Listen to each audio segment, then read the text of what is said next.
À Montluçon ce matin, au Conseil des prud'hommes, une audience de conciliation entre les salariés de DMI et leur direction. Les salariés de la fonderie de Vaud contestent leur licenciement pour un engagement, d'après eux, non tenu par la société mère au moment du rachat de leur entreprise. Les explications de Christian Darneville et Fabrice Dutrio.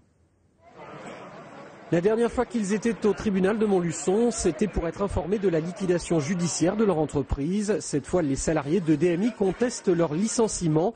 130 emplois supprimés sur les 165 que comptait alors la fonderie d'aluminium de Vaud. Une liquidation injustifiée selon leur avocat. Il y a un rapport d'expertise qui précise que lors du rachat par DMI Incorporation de la société Bréalu, il était convenu de créer une société qui est DMI Vaud, et cette société-là devait bénéficier d'un investissement de la part des DMI Incorporation à hauteur de 12 millions d'euros. Or, il semblerait, selon le rapport d'expertise, que les 12 millions d'euros ne soient jamais arrivés dans les caisses de DMI, de sorte qu'elle n'a pas pu survivre et de sorte que les salariés sont aujourd'hui sur la touche.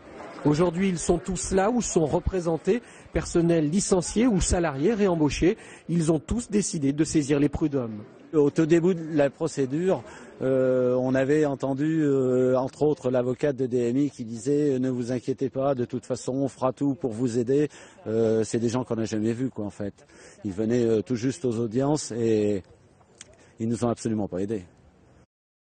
C'est clair. Donc maintenant, à eux de mettre la main à la poche.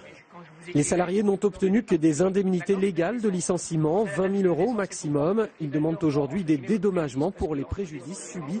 Leur avocat se dit confiant.